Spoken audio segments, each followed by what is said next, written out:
Let's jump right into this. Today, we're not just looking at a pile of ancient rocks, we're diving into the absolute ultimate life cycle of a building. We're tracking the birth, the bloody prime, the devastating decay, and the completely unlikely survival of history's most famous architectural leviathan. But first, think about this for a second.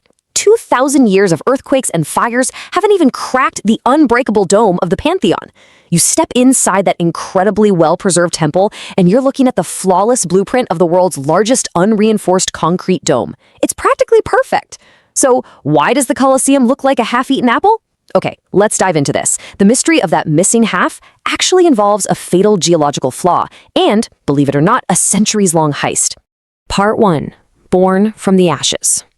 To really get why the Colosseum was destroyed, we actually have to understand how it was created. So we're stepping back into the fiery, completely chaotic aftermath of Emperor Nero's reign. Following the devastating fire of 64 AD, Emperor Nero selfishly decided to build himself the Domus Aurea, this insanely opulent golden palace packed with artificial lakes and massive private gardens, literally right in the center of the ashes. But when Emperor Vespasian eventually took power, he knew he needed a brilliant PR move. So he decides to demolish the dead tyrant's luxury playground and gift that prime real estate right back to the people of Rome. Vespasian ordered Nero's massive artificial lake to be completely drained, and building a 50,000-seat amphitheater over a swampy, drained lake, that wasn't just a phenomenal architectural feat. It was pure political propaganda. It was a massive, highly visible promise to the citizens of Rome, literally set in stone. 8. That's it. 8 years is the astonishingly short amount of time it took to build this colossal structure. Driven by the grueling labor of an estimated 20,000 to 30,000 workers and slaves, the Romans hauled massive travertine blocks from quarries 20 miles away to finish this titanic project in absolute record time. It's mind-boggling when you think about it. Part 2. A masterpiece of engineering. Now, let's shift our focus from the politics to the sheer, undeniable architectural brilliance that allowed the Romans to build something of this massive scale so insanely fast. And this brilliantly illustrates a key Roman innovation. If you look at the exterior, they stacked the classic Greek architectural orders. You've got the sturdy Doric at the base, the elegant Ionic in the middle, and the highly ornate Corinthian right at the top. But here's the kicker. Those columns weren't really holding the building up. They were purely for ornamental hierarchy. The concrete arches right behind them, they were the ones doing all the heavy lifting. The true secret to its massive scale is the groin vault. By intersecting two barrel vaults and using their absolute mastery of highly durable concrete, Roman engineers created a structure that was incredibly strong, but also surprisingly open and airy. This is exactly what allowed the Colosseum to hit that massive 17-story height without, simply collapsing under its own massive weight. Part 3. The hierarchy of spectacle. You see, the Colosseum wasn't just a marvel of weight distribution. It was an absolute masterclass in crowd control. The social dynamics of the arena show us that this building was just as much about segregating the masses as it was about entertaining them. 76. That's the number of numbered public entrances they had at ground level. Using a highly advanced system of pathways called vomitoria, the architecture allowed up to 70,000 people to enter, find their seats, and completely exit the building in just a matter of minutes. It functioned almost exactly like our modern megastadiums do today. But once you were inside, your place in society dictated your literal place in the stands. There's a really stark juxtaposition here. The elite and the senators, they lounged on these pristine marble seats right next to the action. Meanwhile, the poorest citizens and women were shoved way up into the nosebleeds on cramped wooden bleachers, literally separated from the rest of the crowd by a massive 16-foot-high wall. Part 4. Rome's hidden show machine. Let's leave those sunlit seats for a minute and head down into the dark, bloody belly of the beast to look at the incredible mechanics that actually powered these deadly games. Right beneath the sand lay the Hypogeum. Interestingly enough, this wasn't even part of the original 8-year build. It was actually added a bit later by Emperor Domitian to act as the ultimate backstage area.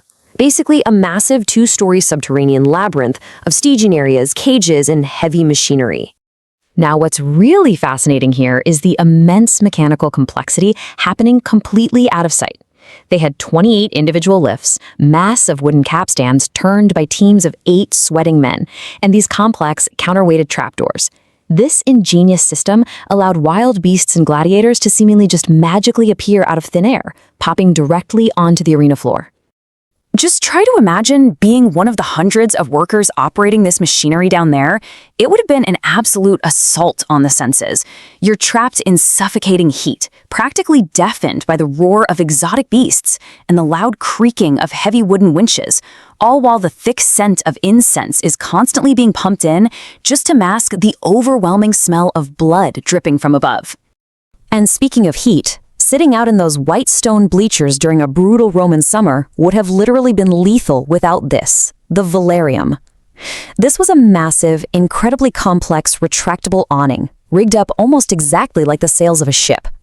It was such a specialized system that it actually required a dedicated team of 240 active-duty Roman Navy sailors just to operate it, completely transforming the blazing arena into a comfortably shaded theater.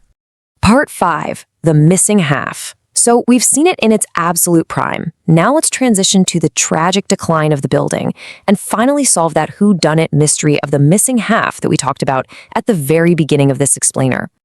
Tracing the timeline of decay, we see that as Christianity rose and the empire's vast wealth started to fade, the insanely expensive bloody games finally came to an end in the 5th century. Totally abandoned, the Colosseum was left completely vulnerable to the forces of nature, and honestly, worse than that, the greed of humanity. Remember that artificial lake? Well, here is the geological fatal flaw we mentioned earlier. The north side of the arena was built on solid bedrock, but the south side was built right over the soft, waterlogged sediment of Nero's old lake bed.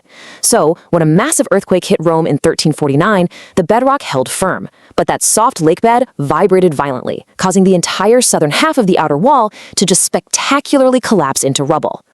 And then came the great heist. Those fallen stones? Yeah. They weren't respectfully cleared away, they were recycled. Popes and wealthy aristocratic families, like the Barbarinis, used the ruins as a massive free quarry. They stripped away the travertine, ripped out 300 tons of iron stables, and they literally burned precious ancient marble in kilns just to make mortar for their modern palaces and even for St. Peter's Basilica. Part 6, An Eternal Monument. And that brings us to the final chapter of our story. How in the world was the Colosseum finally saved from being completely erased off the map? And what does this incredible structure really mean for us today? So the crucial point here is a massive irony. Religion, which originally helped end the games, is also what ultimately saved the stones. In the 18th century, Pope Benedict XIV officially consecrated the ruins as a sacred site of Christian martyrdom. By rebranding the arena as a holy place, he abruptly and permanently halted the centuries of looting. Suddenly, to steal a stone from the Colosseum was a sin against God. That newfound protection allowed it to survive. In the 19th century, massive brick buttresses were added just to keep the remaining walls from toppling over completely. And today, it still stands. It's incredibly resilient against the relentless march of time, enduring everything from the weather to the daily micro-vibrations of modern subway trains rumbling deep beneath the Roman streets. Which leaves us with this final, provocative thought. How do we, today, balance the heavy, vibrating progress of a modern city with the fragile, bloody stones of our own history?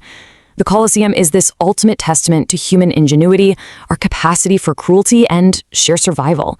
Next time you see a historical ruin, ask yourself, what is it really built on? And who took the missing pieces? Thanks for exploring this with me, and keep questioning the world around you.